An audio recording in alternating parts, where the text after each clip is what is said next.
Hello, hi, and good morning, and welcome to my channel. If you don't already know, my name is Heatherina, and I talk about true crime, real life, mental health issues, and all of the things that people are interested in, but a lot of things that people do not talk about. If you are new here, awesome. I am so glad you joined us. Hit the subscribe button and stick around. This girl can get pretty crazy sometimes. Weird words, and I also do the air guns, which I'm so sorry. I don't even know I'm doing it because this is what I do. If you are a returning subscriber, awesome. I'm so glad you have stuck around and supported me. I appreciate that greatly. No joke. I did not think this channel would go as far as it already has, so I appreciate you guys so much. Click the bell button there on my page, and it will notify you of when I have dropped a new video or when I have gone or am going live. I go live every Friday, 6 p.m. Mountain Time, and it is a good time. We have so much fun, and we laugh so much in those videos. Those lives are just great. We go for about an hour, and you can ask questions and we can talk about things, and it's just really is a fun time. Hit the like button. It supports this girl. It's just a fun way of just being like, hey, thanks for taking your time to do this video. It doesn't cost you anything. It doesn't affect you in any way. Just hit the thumbs up. So before we start today's crime story, let me start with a disclaimer. This video is for entertainment and educational purposes only. I talk about graphic things, strong language that is intended for mature audiences. Viewer discretion is advised. Gotta give you guys a warning, you know. So, all right, here we go. Today we are talking about Maddie Clifton. I don't know if anybody has heard this story. It has been all over my TikTok, and I have been tagged in it a lot. Is the story about the corpse under the waterbed. So you probably have seen that. It's just been really blowing up here lately, and I wanted to kind of get the story out there, shine the light on it, so you know we have a story behind the TikTok. If you have not been to TikTok, you should go there. I am on there. I am _Heatherina_. Check me out. I also have an Etsy store where I sell scrumptious things and mental health planners and things like that. If you'd like to check that out, you can find that on my page as well. Okay, so today we're talking about Maddie Clifton. She was 8 years old, guys. She was born June 17th, 1990. She had an older sister that was about 2 years older than her. Her mom and dad is Steve and Sheila Clifton.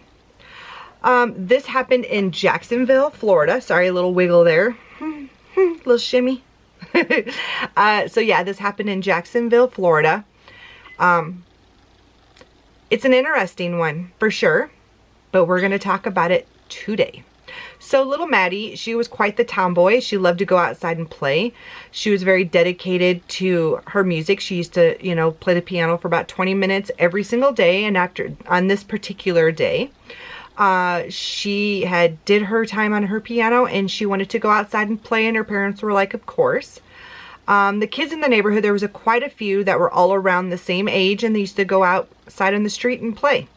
I don't know, I was born in the 70s, so that was normal, and my oldest was born in the 90s, and it was still pretty normal that kids went outside and played in the street and stuff with each other. On this particular day, she went outside and started knocking on her friends' doors, and a lot of them could not play. So she went out and she was playing by herself. She caught up with an older boy, and so we have to tell you about Larry Grissom as well, Grissom. He was 45 years old. He lived on the street as well. He was an older man, obviously, but he was like the neighborhood dad. That's how they kind of put it. Like, he watched over the kids. The parents kind of took turns watching over the kids, and he was one of them. It didn't say, it was speculated that he had older kids that were already moved out. It didn't really say, but it kind of seemed that way, and like maybe he missed them or whatever. I know a lot of people wanted to clear up that he wasn't a bad guy, and he wasn't creepy, and everybody really loved him, and he just would play with the kids, and he was one of like the neighborhood dads.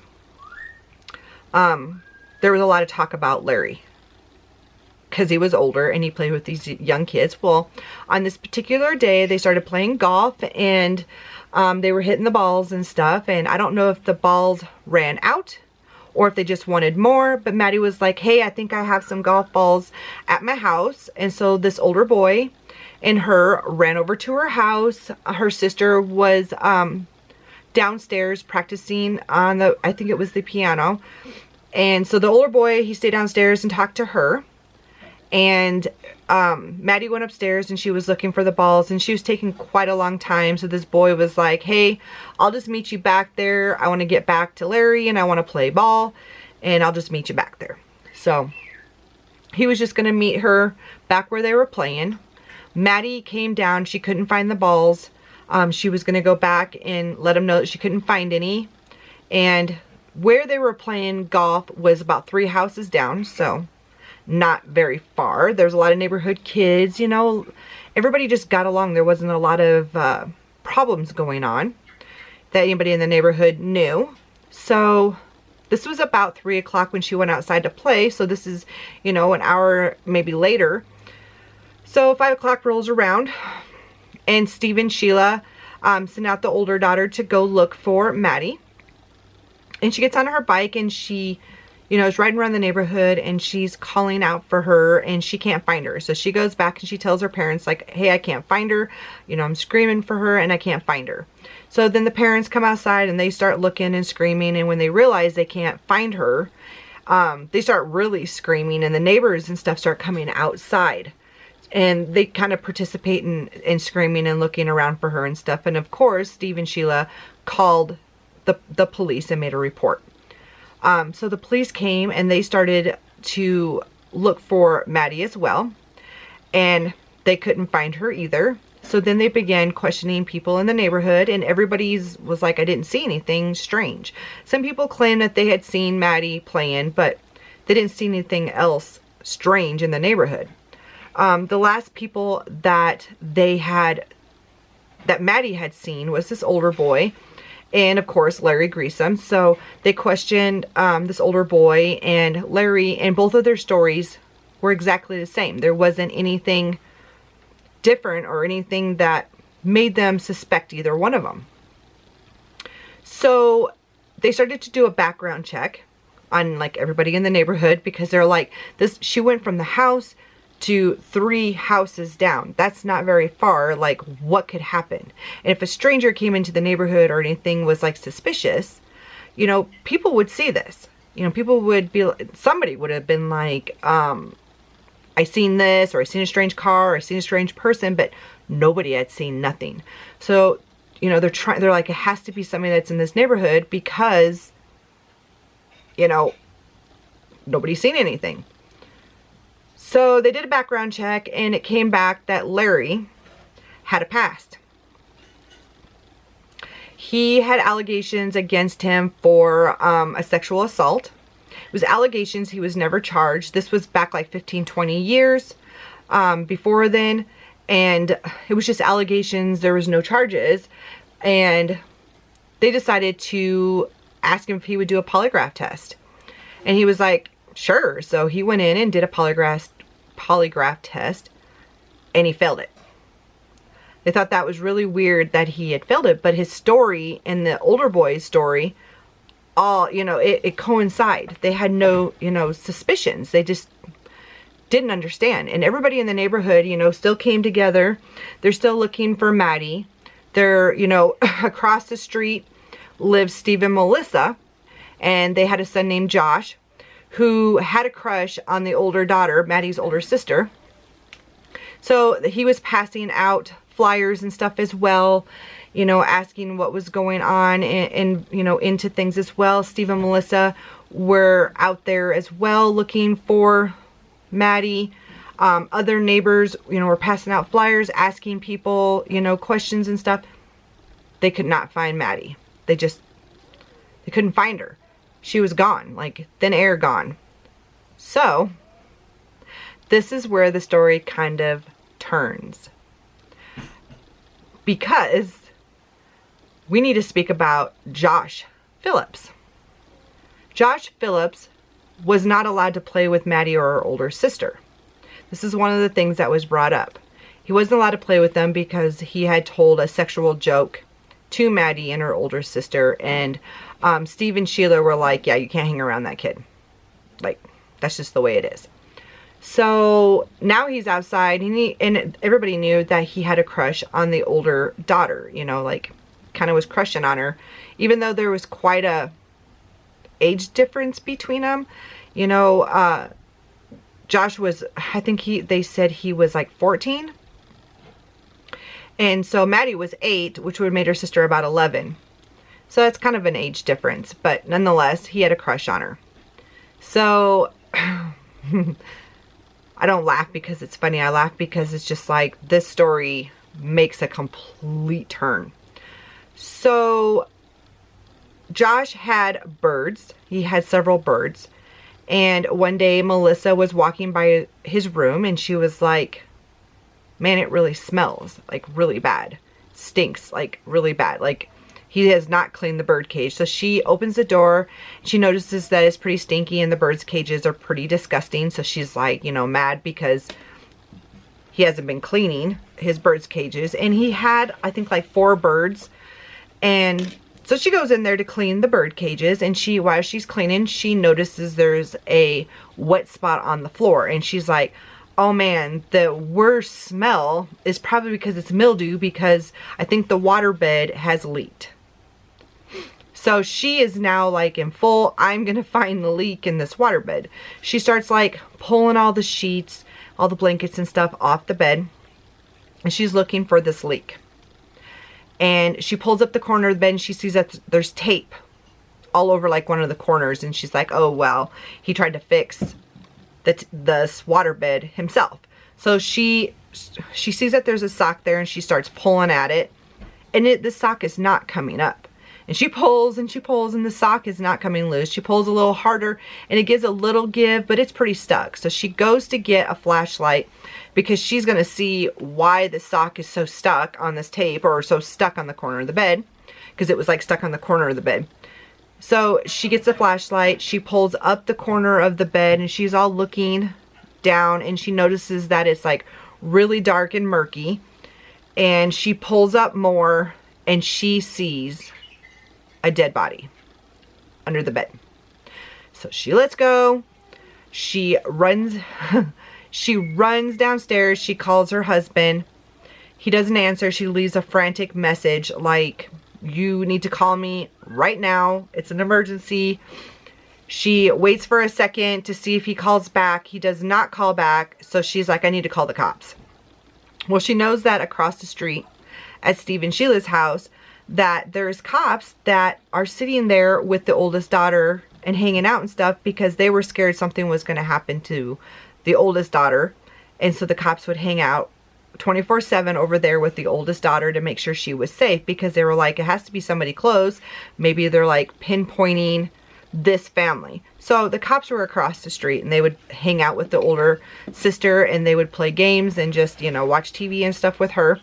So Melissa runs across the street. She gets one of the cops and she tells them, like, there's, you know, Maddie is under the bed. I seen her. She's under the bed. You need to come over right now. So the cops go over there. They, of course, call for backup. People show up. They start investigating things and things turn very interesting. So Josh was at school when all of this was taking place. And when they were going through the room, they found Maddie under the bed. They found her shirt rolled up to about her shoulders. And they found that she did not have her pants, her shorts, whatever she was wearing, her underwear, socks and shoes were all off of her. They felt like that was very interesting. And her clothes were in there with her, not on her. When they started looking around the room, they noticed that there was the missing poster of Maddie taped up on a bookshelf that was in front of the bed. They noticed that behind the dresser there was a pocket knife that had blood on it. They noticed that behind his pillows was a picture of the older sister taped onto the headboard. Which, these are all very weird things. And they noticed that that picture was stolen from Steve and Sheila's house. How? Well, that's an interesting theory, because not long before that, they had came home and their house had been broken into, and somebody didn't take anything. They literally just took a staple gun and stapled everything down, like bedding, stapled bedding down, like the sheets to the bed, couch cushions down. They just like stapled things everywhere, like kind of messing with them. But they broke the window to get in, and they kind of suspected that it was Josh that did that. So they're like, that's probably when he broke in and stole that picture. They told Steve and Sheila, and Steve says that as soon as he seen the cop's face, he knew that Maddie was gone, that she was dead, and that was it.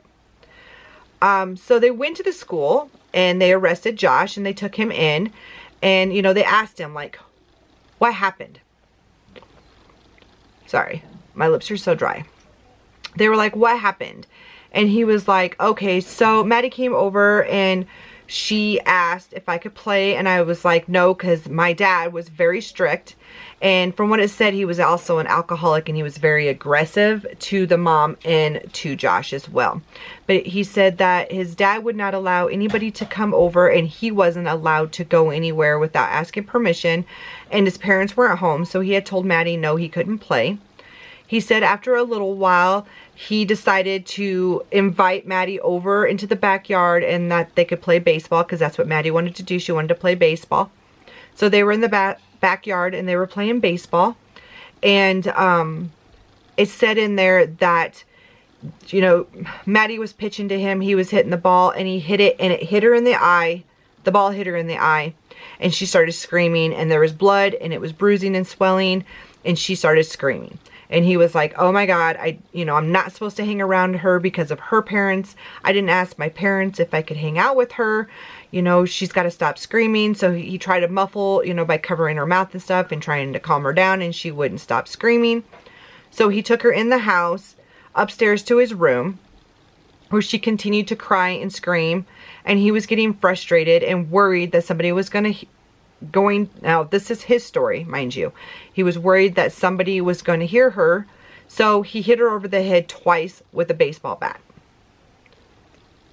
and to make sure that she stopped crying. And that he then he heard his dad pull up, so he shoved her under the bed, and that he went downstairs and greeted his dad, and that she must have died then. That was his story. Now, the investigation and the autopsy state their story. And I'm going to tell you that story too, what they think happened. Because in the autopsy, they did not see like nothing in her eye area that she would have got hit by a baseball.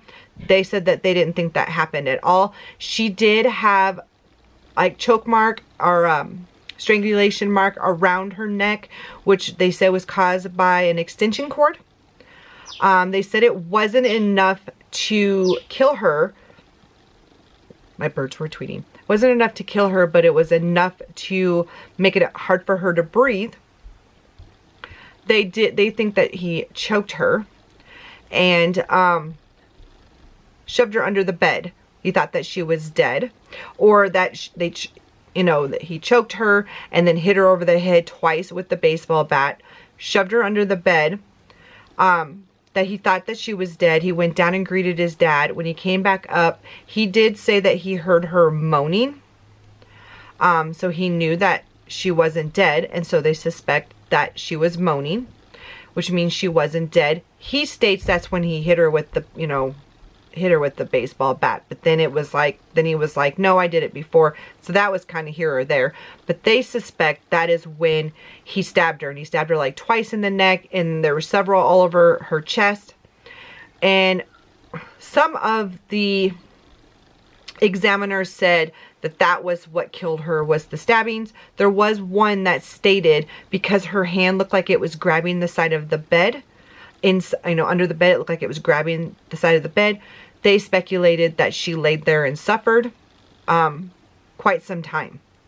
Either way, she suffered in the beginning for quite some time, because whether it's his story, he hit her over the head, You know, either way, he put her under there, had to bring her back out to stab her. Now, when they were doing their investigation, they found blood on the ceiling, you know, on the ceiling fan and things like that. He had bloody shoes in the closet. So there was things to suggest that he pulled her back out and stabbed her. Now, another thing that they found out with investigating was that before he had killed her, he was watching porn. And after he killed her, he went back and continued watching porn, and it was like violent porn. And they stated that some of it was child porn, and that it was of the violent type. He was a kid himself, so like child porn at his age isn't really child porn, but what they mentioned is that the person that he watched was younger, quite younger than him. So that was something that they mentioned. But can you imagine, like, this whole time he knows where she's at and he's out there looking for her. And I've told stories like this before, like, they know right from wrong enough to go continue looking and stuff. So it's like, when you look back at this kiddo's past, other than the strict father and abusive, they didn't state if he was physically abusive, verbally abusive. They just said he was an alcoholic and that, you know, he was aggressive towards his mom and him and Josh. It states that maybe that is what set him off, or what he knew from violence was from his parents. And we talk about this a lot on my channel about mental health and violence in the young age, what it develops later on in life. We talk about this a lot. Do you guys feel like this is a mental health issue?